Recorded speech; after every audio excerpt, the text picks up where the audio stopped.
des maladies. Ça n'est pas le cas du vaccin anti-Covid. Moi, j'ajoute juste une remarque politique, si vous voulez. D'ailleurs, on en est certainement aussi coupable. On nous a tellement dit que ce vaccin, ça allait être merveilleux, qu'on regardait tous ces gens qui ne voulaient pas se vacciner, vraiment comme des sortes d'hurluberlus. On se demandait vraiment s'ils n'étaient pas un peu complotistes, moyenâgeux, etc. Non, pas moi. Je vais respecter. Non, mais... D'accord, bah vous aviez raison, ma chère. Eh bien, ma chère Sonia, vous aviez raison. Non, j'ai jamais raison. Non, pas du tout. Au début, on nous disait tellement des vaccinés, c'est merveilleux, que je ne comprenais pas pourquoi des gens ne voulaient pas se vacciner. Ce que vous dites aujourd'hui, si vous voulez, sur les gens qui n'ont pas voulu... Comment ? Le temps nous a permis de comprendre, en fait, l'évolution de cette épidémie, mais aussi l'efficacité du vaccin.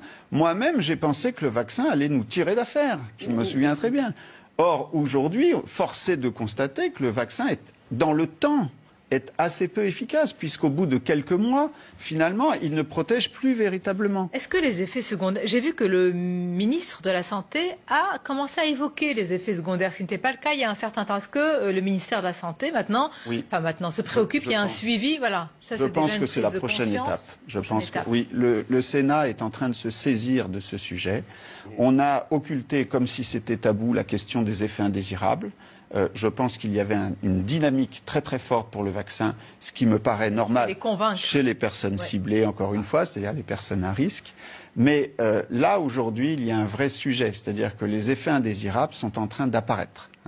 Moi, j'ai beaucoup de patients, je ne suis pas infectiologue, mais je parle à beaucoup de patients dans ma consultation, et ils ont tous plus ou moins autour d'eux des gens qui ont fait des complications du vaccin. Vous donnez un exemple? Des zonas, par exemple, c'est très fréquent, des fourmillements dans les mains, des troubles du rythme, certaines fausses couches, parfois chez les jeunes. Il y a quand même une... Donc on est sûr qu'elles sont liées. Je préfère insister pour ceux qui je ne veux pas m'avancer parce que il peut y avoir je sais très bien que de tels propos peuvent être très très mal interprétés. Mais